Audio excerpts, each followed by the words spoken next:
Let's call this regular meeting of the Board of Commissioners to order. Today's date is December the 5th, 2016. It's 5:15 p.m. Maddie, please call the roll. Commissioner Engel? Here. Commissioner Frisch? Here. Commissioner Rollins? Here. Commissioner Starkoff? Here. Commissioner Vogelsang? Here. Any changes to the agenda, Commissioners?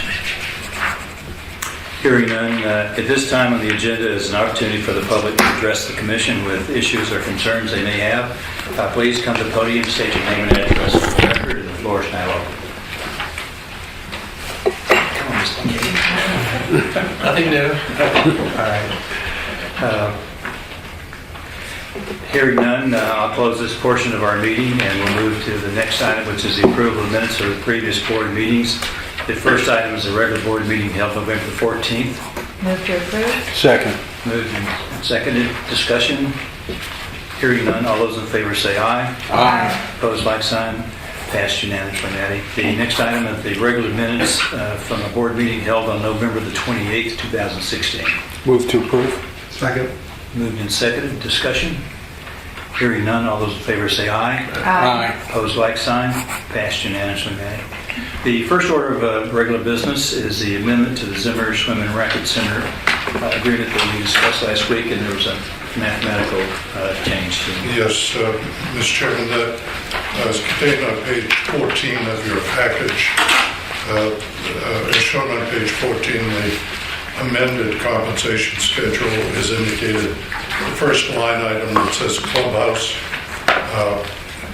at the last meeting, the 3 had been left out of the number. I wish it was permanently left out. But if you want to compare what the original agreement was, it's on page 32 of your packet, which shows you the compensation schedule. Page 14 is the amended schedule, primarily due to the increase in size on the clubhouse and the maintenance building that we are constructing rather than a refurbishment of the trailers that were on site. And so would ask for your approval for this amendment. Move. Second. Been moved and seconded. Discussion? Yes, sir.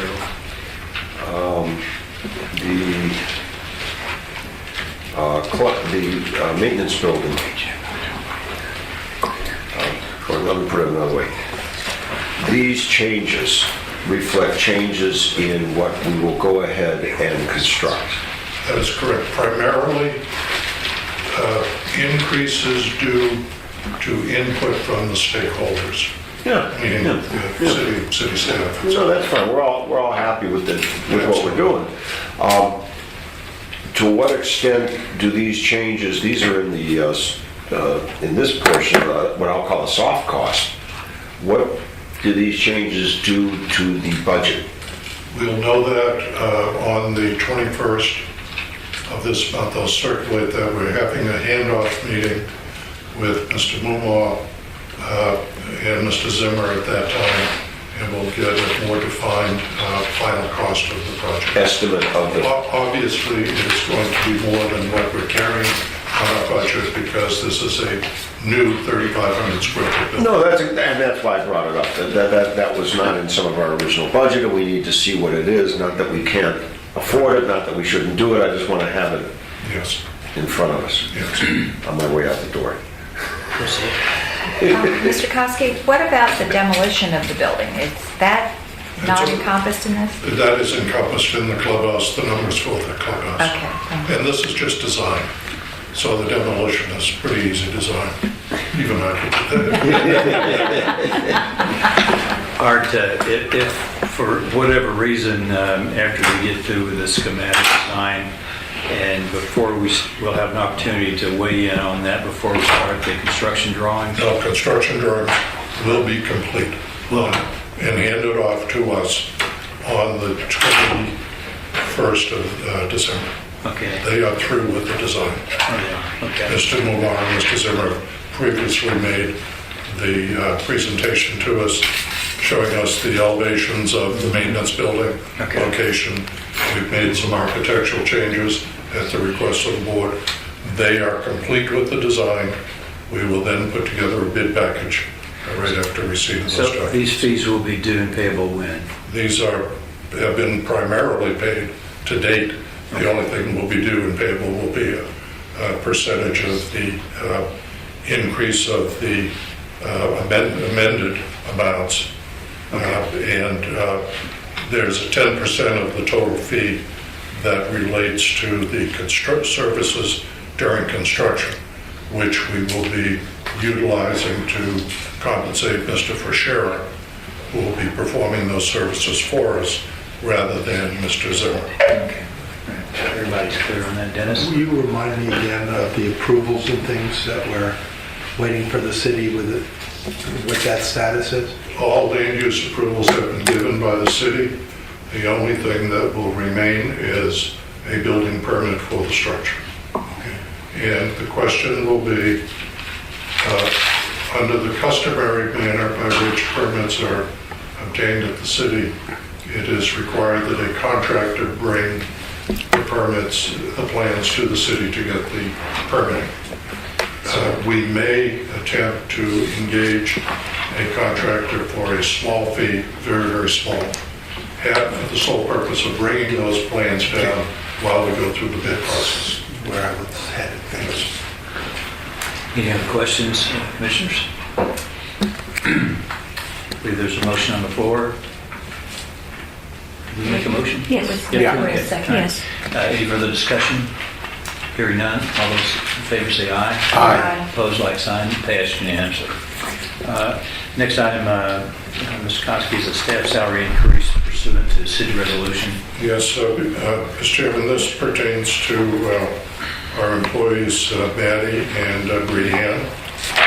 And you will find the information on page 33 of your package. The city has provided for a one-time payment of 2.5% of the annual base wage and base wage increase.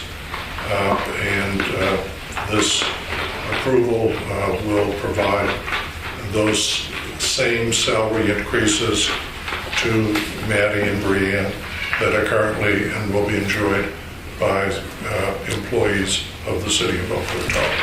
And that's historically what the district has done over the years. Over the years, we have provided that our employees, Maddie, Brianne, receive the same compensation increases as the city provides to their employees. They also receive the same holiday leave and sick time that is granted to the city employees. We operate on the same basis.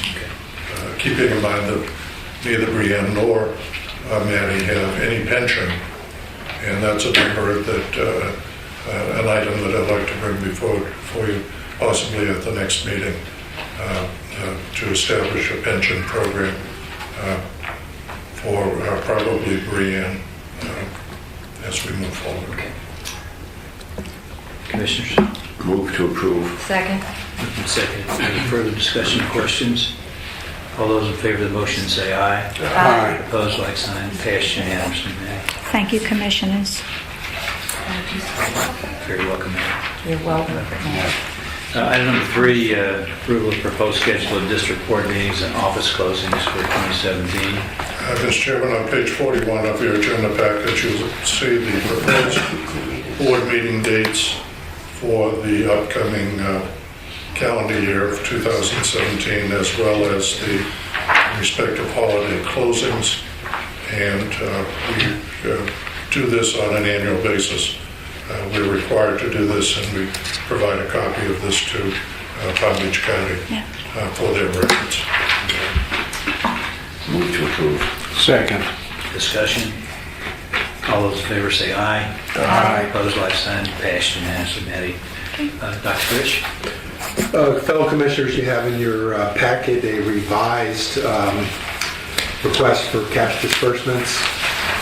Request in the form of a motion approval in the amount of $2,658,877.33. Second. Thank you. The last two items were added, and of course the 2.4 million is preliminary for O&M with the city for September. You have to true that up. There will be true up. Yes, the true up at audit time, and the invoice was in fact marked preliminary. If the true up is similar to what the September 30 invoice reflects, the city is almost $2 million under budget for operation and maintenance. So, We made $2 million. no. The $2 million is being requested for approval today For the month of for September. the month of September is larger than the usual monthly amount. There is no usual monthly amount. The reason that this... Let's just say $2 million caught my eye as larger than I recall. Primarily because some of the parks are billed on a quarterly basis to us rather than a monthly basis. Some months we had 900,000, No, I get that. 800,000. We rarely see an invoice over $2 million. No, we consistently see them on the quarterly true-ups. Go on the quarterlies? Yes. Okay. So it's your estimate that,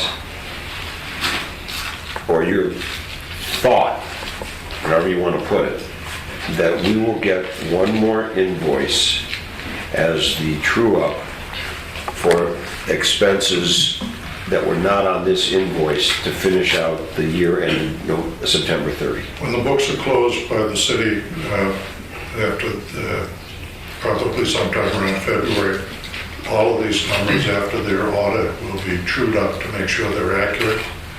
The numbers could go up or go down. We may get a refund. We may have a slight bill. But based upon the amount of actual expenses to date, through September 30, compared to the budgeted amounts, there is approximately a $2 million differential in our favor. And I'm saying this mostly for the visitors. Basically, that money, when it's trued up, allows an increase in the budget that we show for our capital reserves?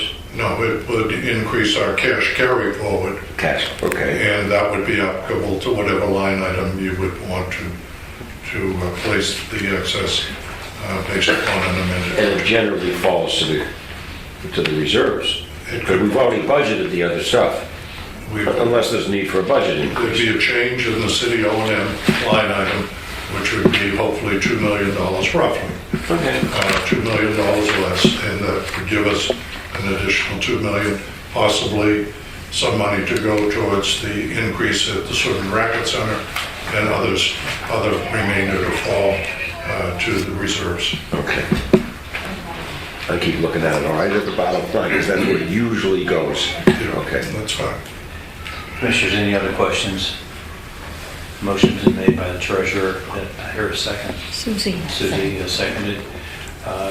All those in favor say aye. Aye. Opposed, like sign, passed unanimously. Mr. Koski, your executive director's report. Yes, let me first say to you that I had a discussion today with Mr. Mike Fischera, who we engaged at our last regular meeting to be our project representative. The substance of the discussion was Mr. Fischera's meeting with Clifford Moore, the on-site project manager for New Jack Construction at the Science Playground.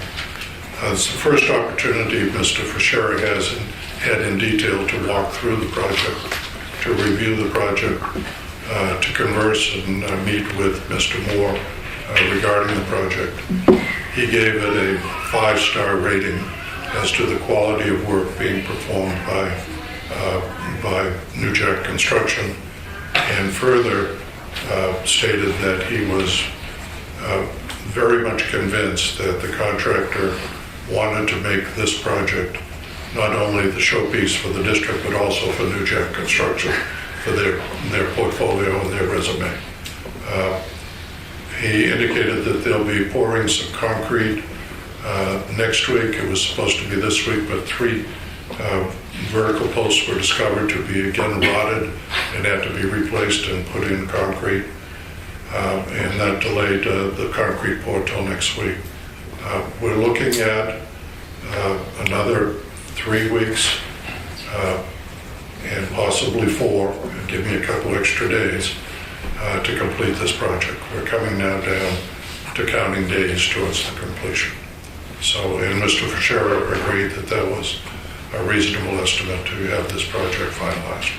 So I'm very pleased with his report, and I think although Matty gets 100 calls a day as to when will the playground or the facility be open, I think the people of this community and possibly others will be very pleased and impressed. And hopefully 2 or 3 weeks after it's open, people will forget that it was a little bit delayed. But we're doing things for the safety of the community and the safety of the people who visit this facility. As I said before, we'll have a final meeting with Umar and Zimmer on the 21st, handoff meeting, construction drawings, 100% complete for Swim and Racket Club. And at that particular point, we will get the bid documents ready, the technical specifications and front-end documents, and get ready to bid the job. And also at that time, make a determination as to how we will proceed to obtain the building permit. And I guess finally, the one thing that caught everybody's eye over the past few days, which I think we really need to discuss, is the email of December 1st, which a copy has been put in your package, from Mr. George Brown, Assistant City Manager, to me regarding the Ocean Breeze Golf Course. I'm sure it's not in your package, but it should be in your Folder. folder. Is that email available to the people in the audience where they could, so they can follow our discussion? Can I suggest that we make a few copies and pass them around? Sure. There's a lot of interest in this. Sounds good.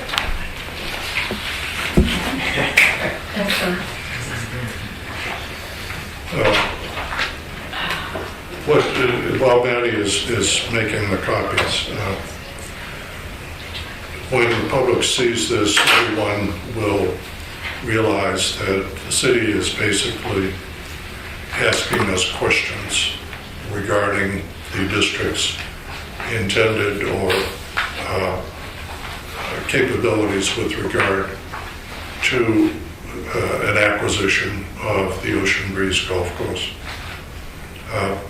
This is a matter that is somewhat complicated in responding to questions that Mr. Brown has raised, and I am not today looking for any direction other than for a consensus to have a report prepared so that we may review in more exact terms the response that would go to the city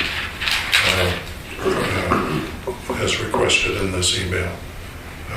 The city is requesting for us to respond as soon as possible, and the council would like to discuss the matter in early January. But I think I can get back to you a very complete report and analysis of each one of the items that is contained in the email. Art, would you mind just backing up for a little ways and describe how this has progressed to this point? Because I think, it seems to be taking on some different dynamics than what we'd originally looked at. I believe historically, and again, not being privy to all of the communications between the city and other third parties, that the origin of this came about as a result of Boca Raton residents advising the city and the district that the golf course that surrounds their property, the 27 holes, had been placed under contract from, well, actually, there was, prior to that, I should say, they had requested that the government agencies inquire of Wells Fargo as to the availability of the golf course for public acquisition. We came to learn that, in fact, the property had been placed under contract with Wells Fargo being the seller and Lennar Homes being the buyer. The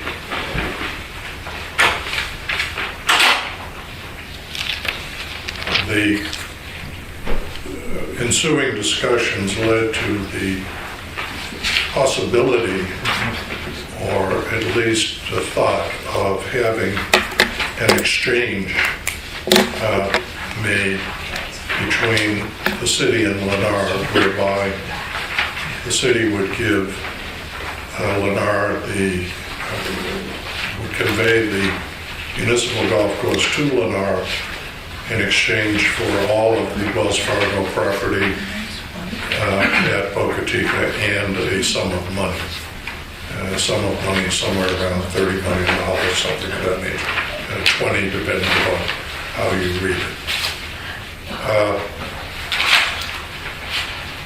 The discussion of an exchange then morphed into a decision by the city, and I think a reasonable one, to try to determine what in fact was the true value of the municipal golf course out west. Now, that golf course is in the county, and of course developers are looking at golf courses for development rights. They're builders and sellers.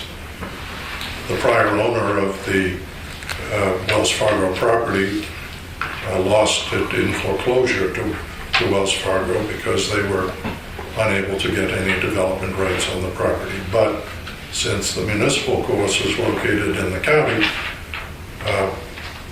land developers, builders felt that there would be more opportunity for them to obtain development rights from the county commission than from the city council of the city of Boca.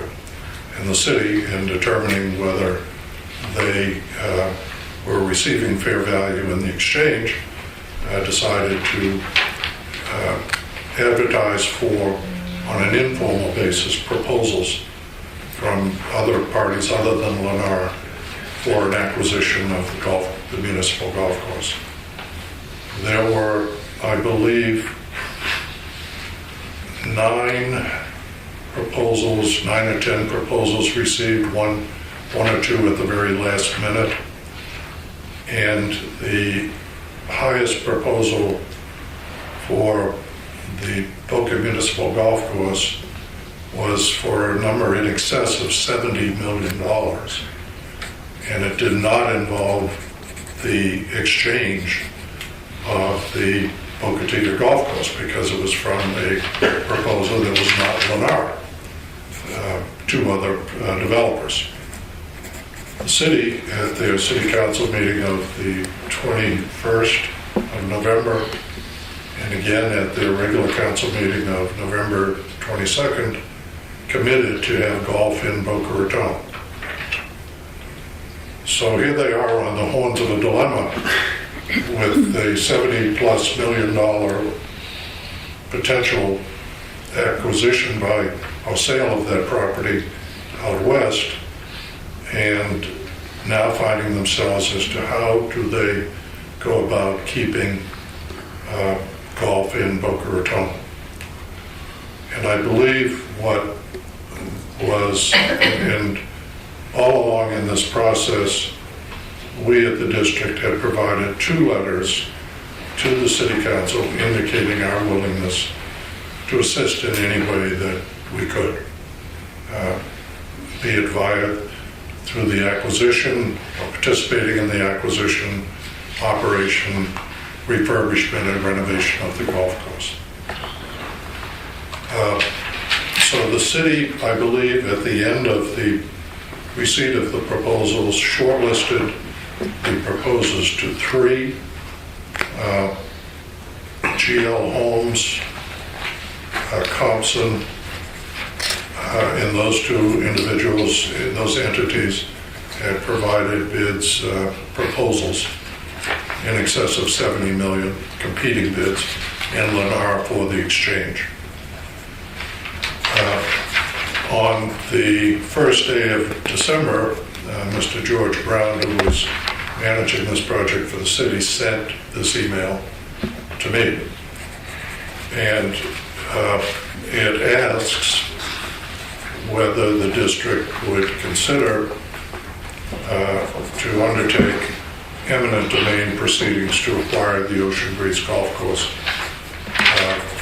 And this would appear, reading between the lines, to create a situation where the city could maximize the sale of the municipal golf course, and if the district were a willing participant, still be able to keep golf in Boca Raton if we were able to respond accordingly to this particular email. So here we are with 5 items that the city has requested information, and I'm asking you for your consensus to try to pull together as much information as possible in order to adequately respond to the city and to provide you with that information so that you can evaluate the district's involvement in this project, or under what terms or not, as the case may be. Well, let me ask you to get the discussion going. The first question is one that we probably, as laymen, don't know the answer to, and that's the eminent domain question. Well, fortunately, I do know the answer. One of the only things I do know, but I know that our enabling legislation does provide for the district to acquire property through eminent domain. And that first question also says, can we acquire the property utilizing either a general referendum or a concurrence of the city council of the city of Boca Raton? And the answer to that question is yes. Putting aside the eminent domain issue, anytime the district seeks to acquire property, it must be done only with the consent of city council or a general referendum vote from the populace saying, yes, you can go ahead and acquire the property. So the answer to question number 1 is fairly simple, in that we have the authority to do it, but the question is, will we consider or undertake eminent domain proceedings to acquire the golf course? Now that requires a much more analysis to determine the method by which we would seek to do that, the process under which we would do it, what would be involved in the way of legal action if it were undertaken by the district, what the time frame would be, what the expenses would be, and that obviously would be something that I would bring back to you in more detailed fashion. Well, these questions are going to require more detailed answers, Art, so I think for the purpose of our discussion this evening, I think we need to give you some direction on these. Would you agree? Certainly. Okay, and so I'll just open the floor to discussion, and we can go item by item, or which I think is probably the most orderly way to do that. We've answered question number 1, unless someone else has some questions, right? Well, the answer is that we have the ability, but the question is whether we would consider it. Yeah. And that's what that's your, and you can't, I don't think, make that decision based upon the information we have available to us right now. Well, having said that, you will be able to make that information available to us at the same time that the other items are covered. Absolutely correct. Okay. So, Commissioners, I mean, if it's satisfactory with you, I think we can't make that decision until we know the ramifications. So I would just say, let's move to the next item. I have some other overarching questions before we move to those. Shoot. Do we know whether Lennar has an option or is actually exchanged? In other words, can we buy them, make them an offer to buy out their option and then go back to Wells Fargo and buy it directly? Do we know if we take the price from Wells Fargo and they use that $11 million figure and they know the difficulty in getting any zoning?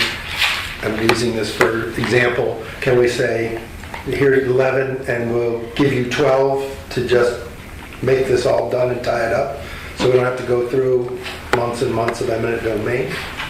The answer to your question is, sure, you can do that. But those options have already been explored. It is my understanding that publicly,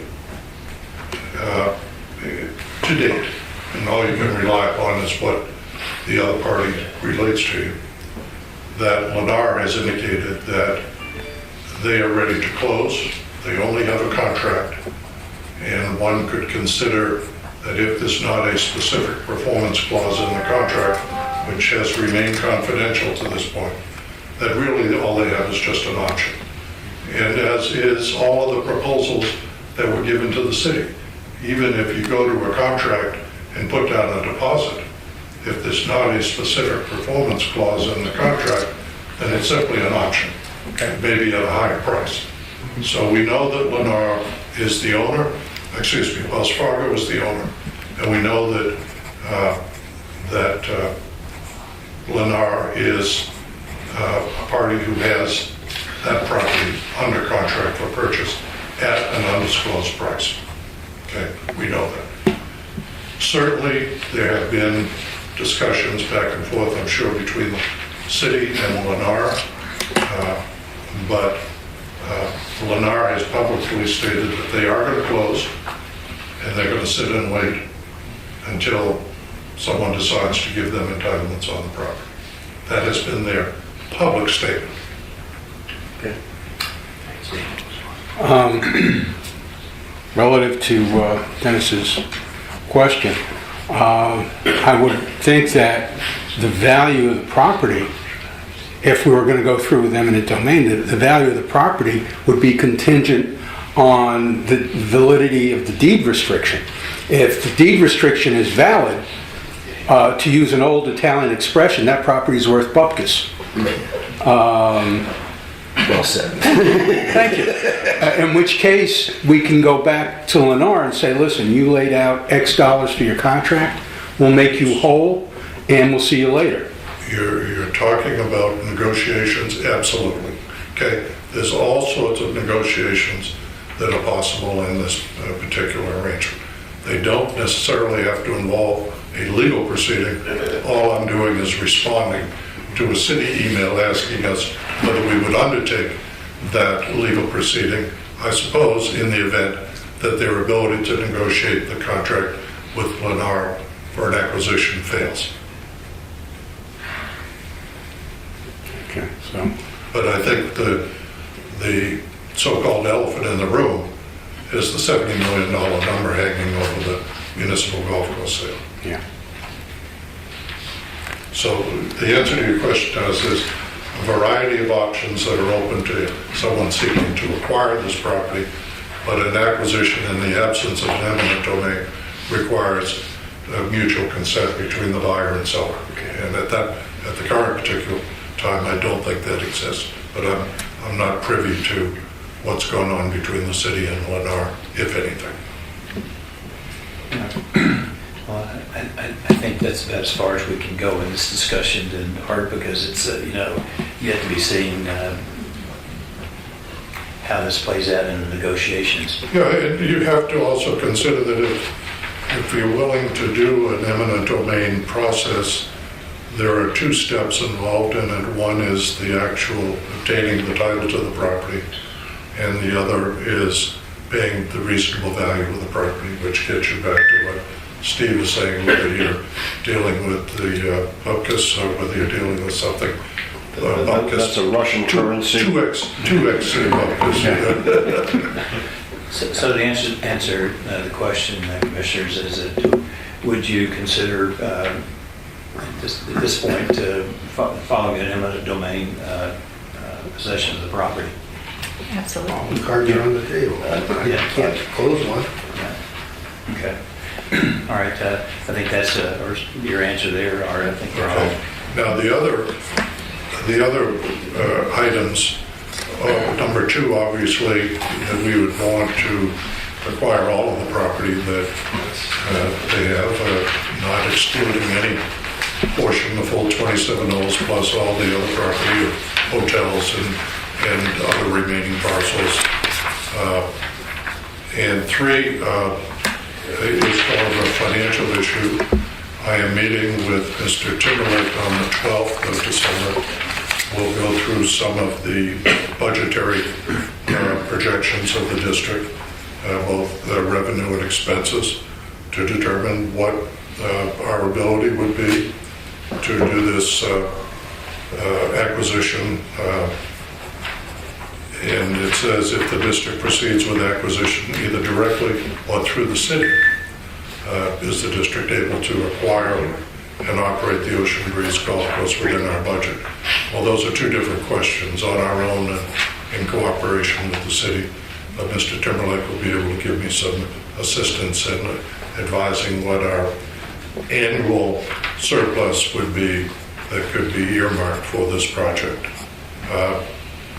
And the 4th issue, it says, will existing budgeted programs be maintained, or will it be necessary to reallocate funds in order to acquire? Well, that question is somewhat problematic. Number 3.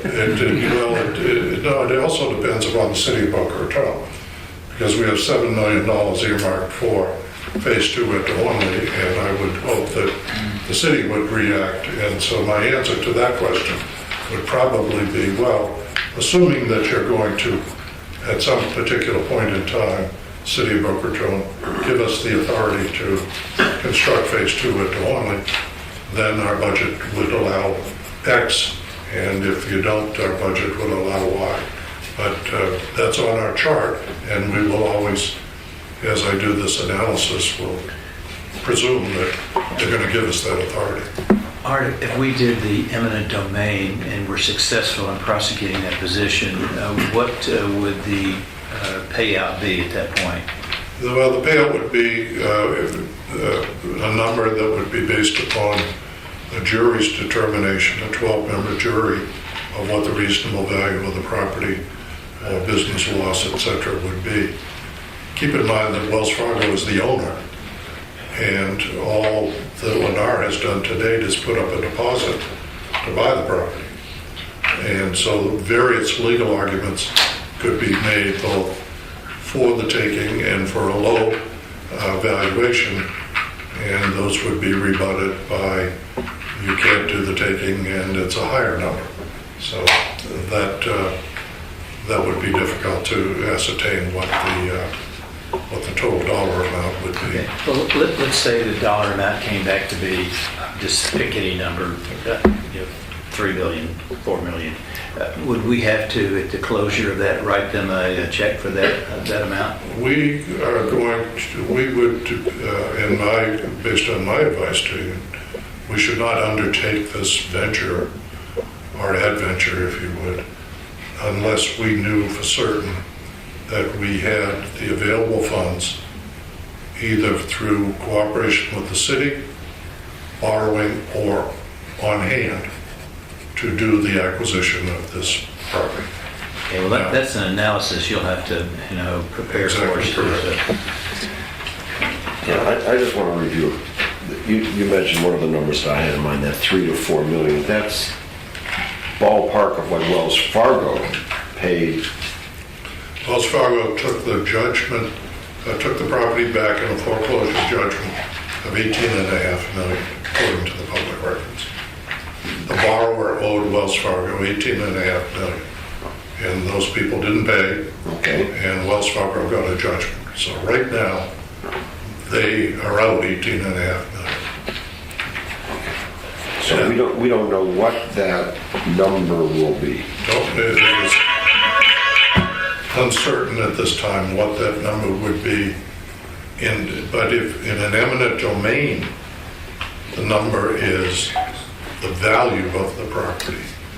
Not what they paid for, that's their risk. Well, that may be an element of a value, but you don't know. Okay. They I think, sold to the prior owner, and Wells Fargo being the mortgage holder, and prior title holder, and then they sold it to someone who I think paid a number for the property based upon a presumption that they would get some development rights. But these are things that have to be ferreted out during the process. You know, and before we get, and we've got a couple more questions to answer, but the thing that comes to mind, and certainly, as we all nodded, want to play out all of the facts of the eminent domain option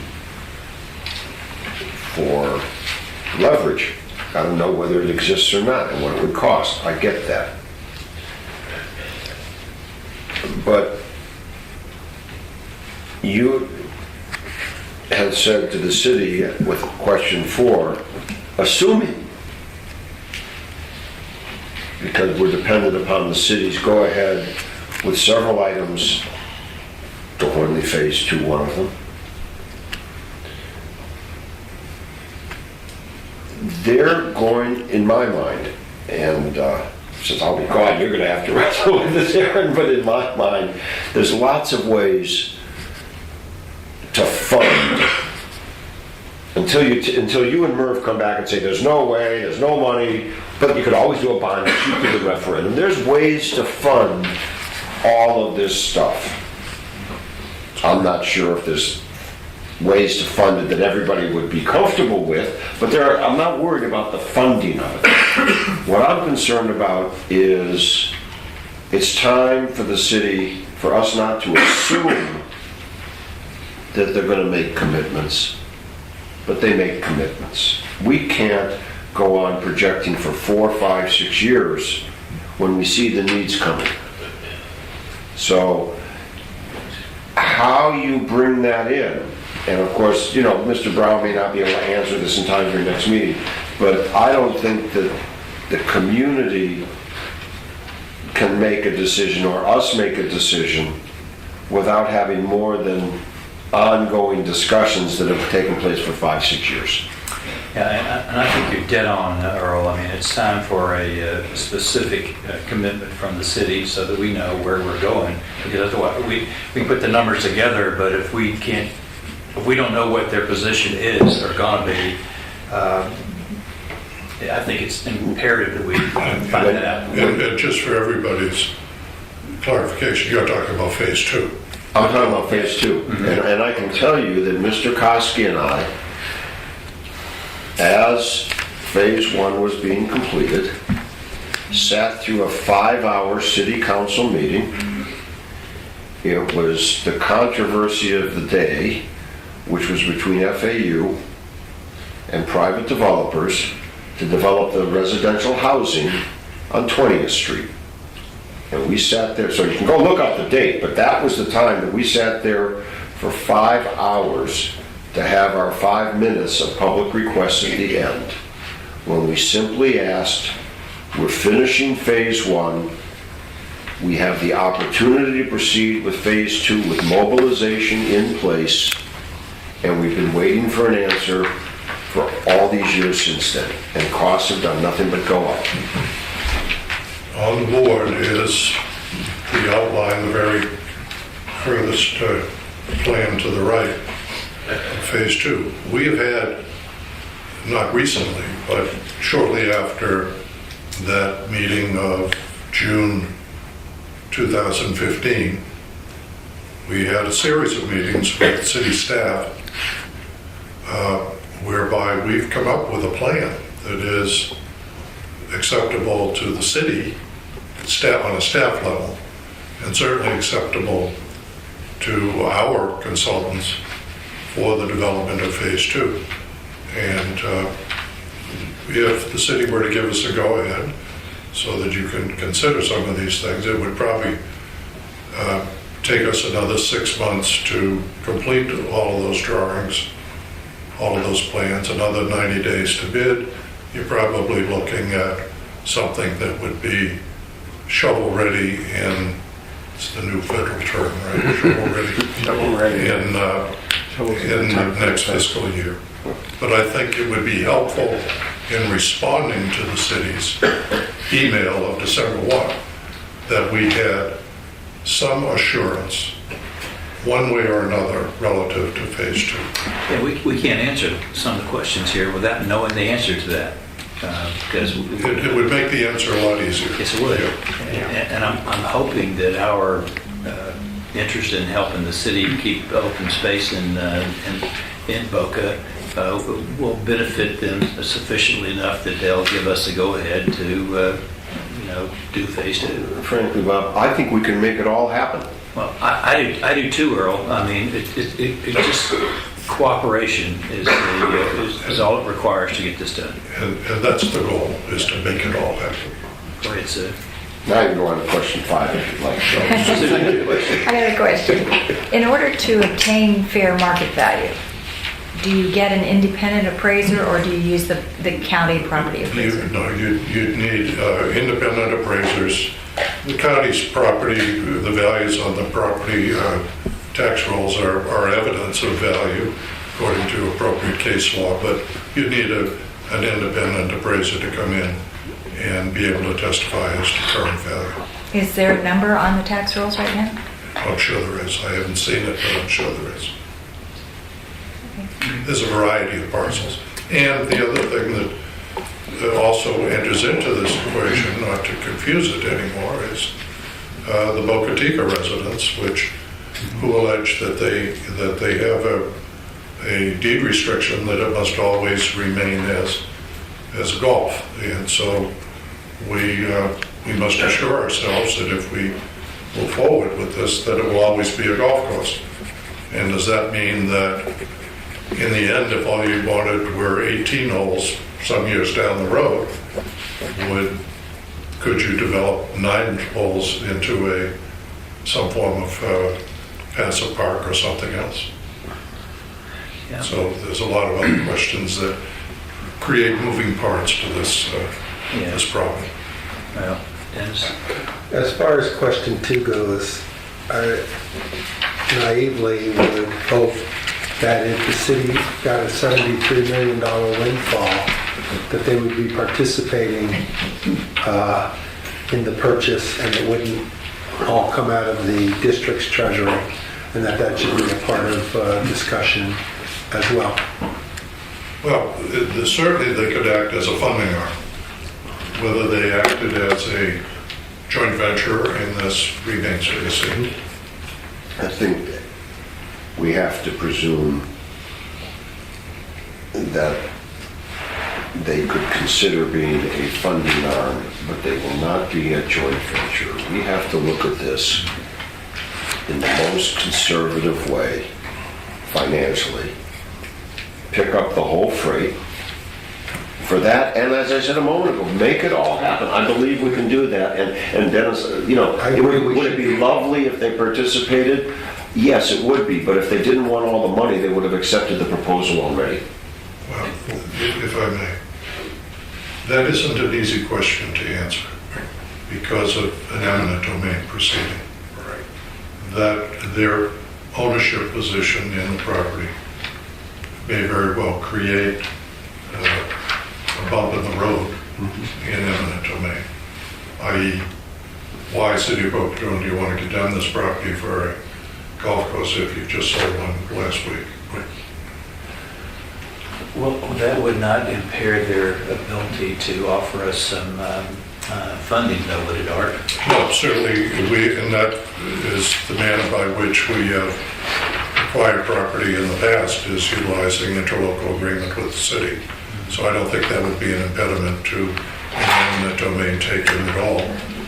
But again, more issues to further review and research so that we can have correct information. Well, I think that those conversations, as well as a written response, are, necessary to get. Okay. I've had those conversations. Okay. All right. Well, I think having a specific written commitment in some form or fashion is going to be a part of this, so we know that they're in the game with us. Or we undertake a public referendum and finance the property by debt ourselves. Okay, and with a referendum, we could then borrow the money? The entirety of our revenue is from ad valorem taxes. You cannot pledge ad valorem taxes for a borrowing in excess of 1 year, because that creates a general obligation bond. And in order for us to incur a general obligation, we must have it approved by referendum of the community, of all of our voters within our district. If those voters said, yes, you can issue bonds, we could go out and issue bonds. Okay, all right. But that would be mandated, that you couldn't do it any other way. Okay. Shall we go on to question number 5? Sure. This is I'm only used to 4 questions, but that's a different holiday. I've had, as I've told you before, preliminary discussions with the Greg Norman Group. They're very enthusiastic about participating in this venture. I have not contacted them since receipt of this document, and it was dependent upon what direction you give me tonight, but they'll be on my speed dial tomorrow morning. Dr. Frisch? My answer to question 5 is no. And it's that simple. Yeah. I mean, we don't. There might be others. Who knows? But I could obtain those. Well, I think you got to get the other 4 questions answered before number 5. Well, I understand that, but there's 5 questions, and there are other opportunities I think to true offset the expense. I think the answer is no. Period. Well, we do not have the financial projections, but I think that's necessary that we do that as a part of this project. Well, if we're responding prior to January, I certainly can obtain such information prior to the final response. Well, the answer to number 2 and 5 are entwined, in terms of would we acquire that portion, because that's where the Greg Norman training facility would be. So, and there is some monetary aspect to that, and that's what we need to know. How would that help us? How would that offset? There's a hotel site that's over there. There's a lot of different options that have to be considered in this overall project. yeah, I think you said it right. There's a lot of moving parts to this, and we need to make sure that they move, along favorably in protecting the interests of the district in the process, and trying to accomplish that. As Earl said, it can be done. It just has to be worked through, negotiated, but it can be done if we have cooperating parties between us and the city. What's your pleasure, Commissioners? You've heard the discussion, items 1 through 5. Are you comfortable and are taking direction from our discussion and moving forward with the answers to this? Yeah. Okay. I'm comfortable with it. Do you believe that along the lines of answering those questions, that we can get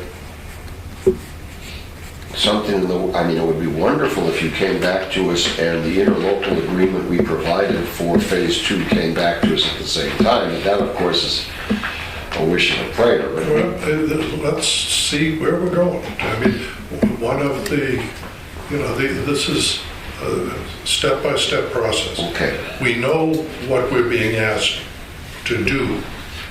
We would like to know also what is going to be done for us. So when you come back and answer these questions, I guess what I'm saying is when you come back and answer these questions, we still need a global perspective from the district's view of what else has to fall into place, some of the obvious moving parts, because until we know what those are and can stop them, we can't figure any of this out. We need a full summary and report of this entire. These questions and I'm going to be determined. Yes.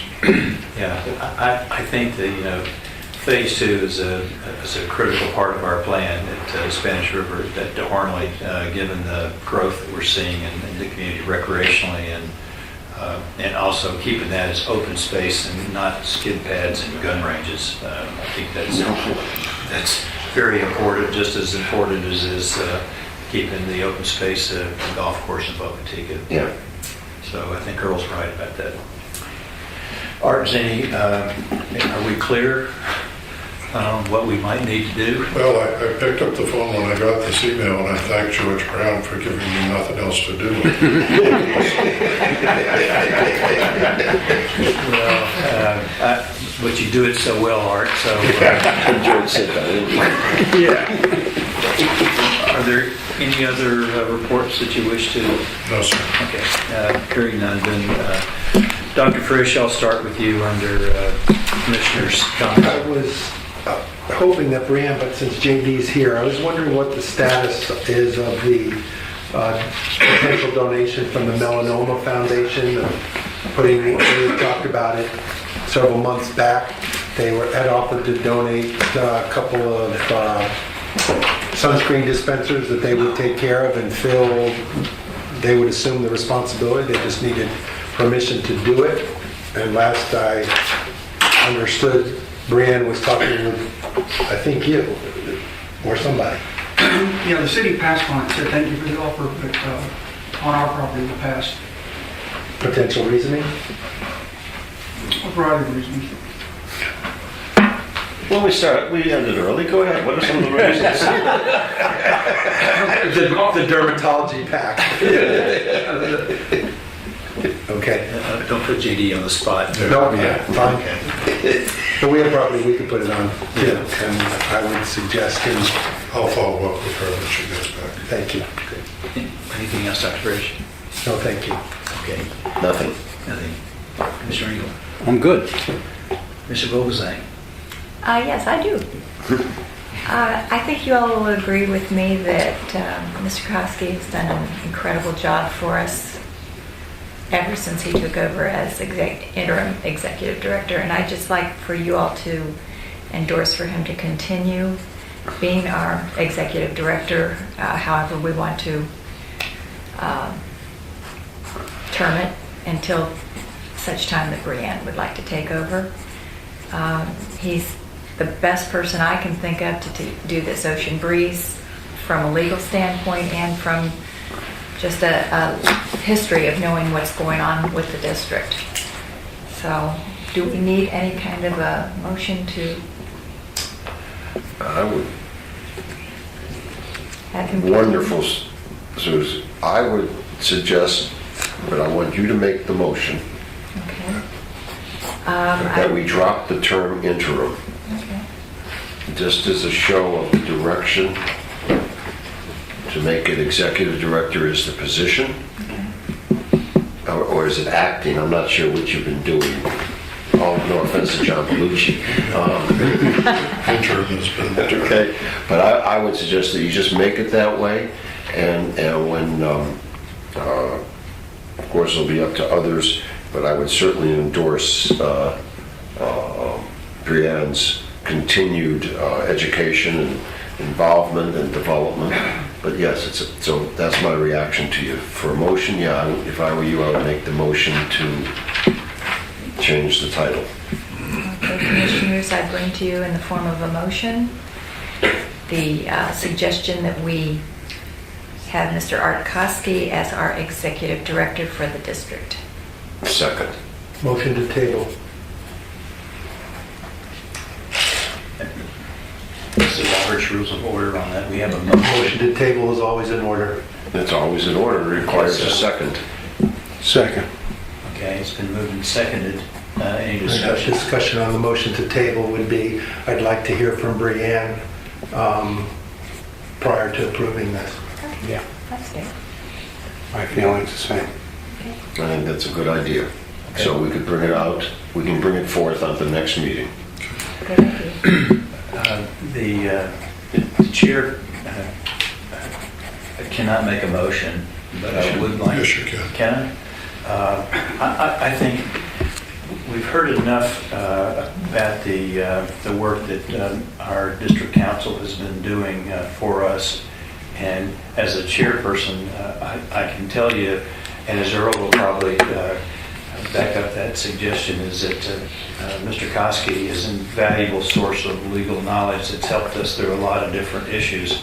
I would like to propose that, given light of the counsel that we're getting on Ocean Breeze and the prospect of additional work that's going to have to be done for an extended period of time, that we amend Art's legal fees, that we are compensating him by $1,500 a month for an additional work that he's doing. So my motion is to increase Art's legal fees by $1,500 a month. First, take care of the motion to table. Okay, all right. How do you do that? Well, you can vote on it, obviously. Okay, there's a motion on the table to table the original motion. So all those in favor say aye. Aye. Opposed, like sign. Okay, then Earl's motion or Sue's motion has been tabled Because until... Dennis's motion passed. Right. Okay, now- Thank you. All right, so Now, if you back- want to bring something up. All right, well, I'm not going to go through the process except to say I propose that we increase the fees paid to our district council by $1,500 a month.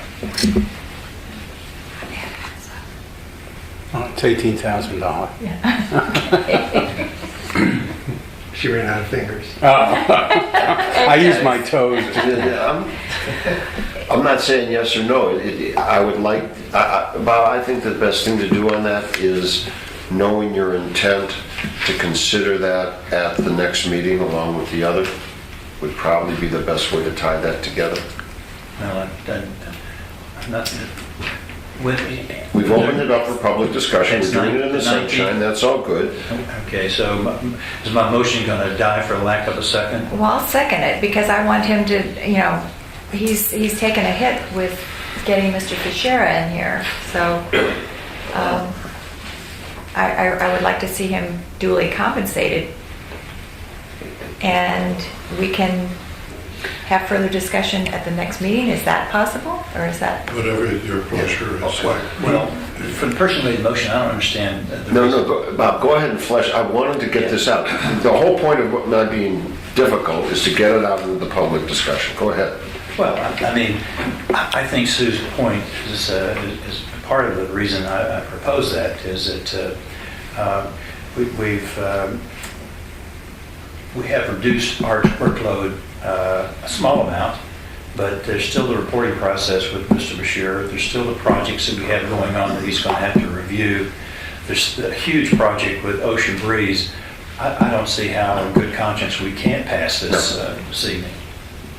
To be clear, is this tied into, because I didn't hear was it executive director compensation or legal fees? I was talking about legal fees. Okay, now. Strictly legal. Yeah. It wouldn't matter to me whether it was one or the other, and it's not so much from the standpoint of having reduced his compensation from the hire of Mr. Fischera. But I have other reasons that I favor it. The first is, just so that we put this all out there, the annual compensation as an independent contractor for serving as executive director is currently what? $45,000 for each 6-month period. $90,000 a year. Correct. I can do that a little easier in my head, okay? And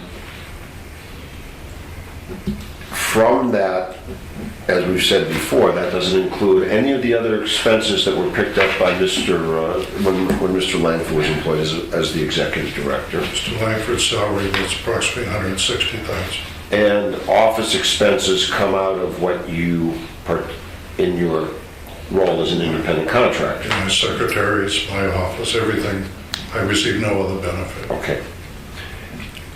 As the title executive director, you're also working as an independent contractor for the district. With the same, under the same scenario, yes. And that compensation is, For legal counsel, no, for executive director. 90,000. What? 90,000 per year. Okay, so it's 99. No, it's 90 and 121. Okay. The thing that, there's more work coming up. This moving parts thing is going to be difficult to unravel and goes beyond the norm. And I would venture to say that before it's done, that we're going to need to supplement legal expenses with additional outside counsel for something like that. So, you know, that just to get to that point is a lot of work.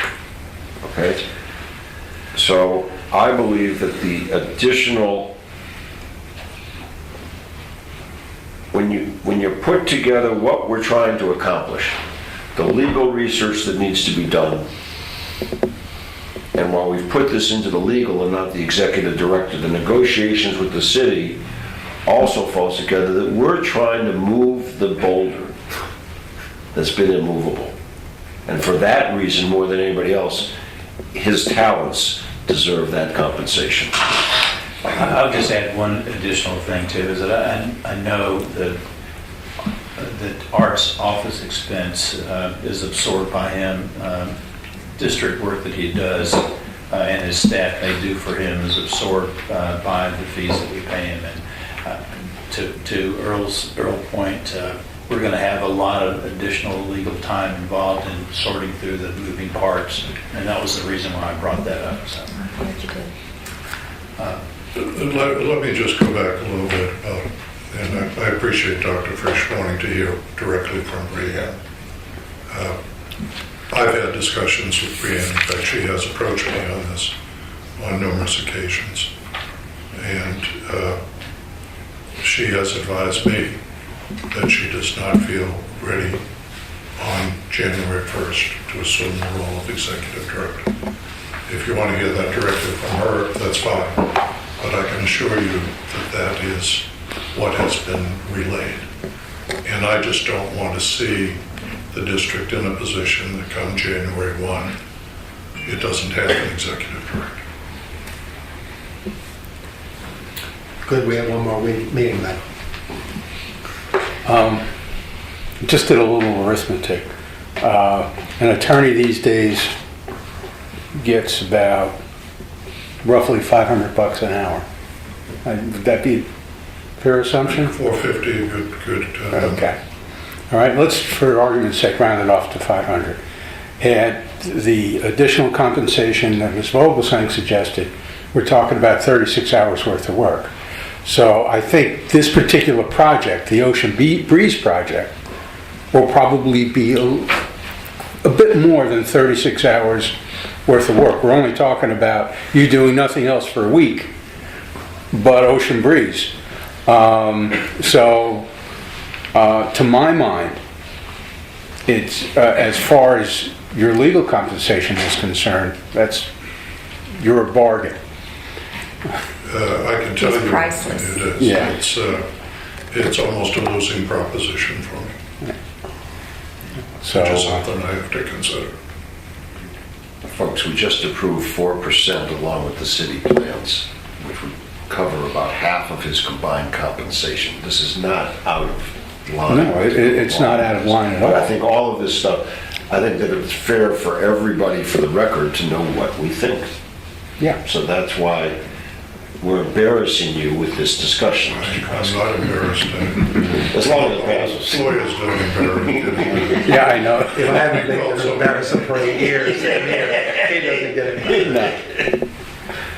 Well, Commissioners, there's a motion on the table. Do you wish to continue discussing it, or may I call the question? There was a motion made by the chair and seconded by Ms. Vogelsang. All those in favor say aye. Aye. Opposed, like sign, passed unanimously.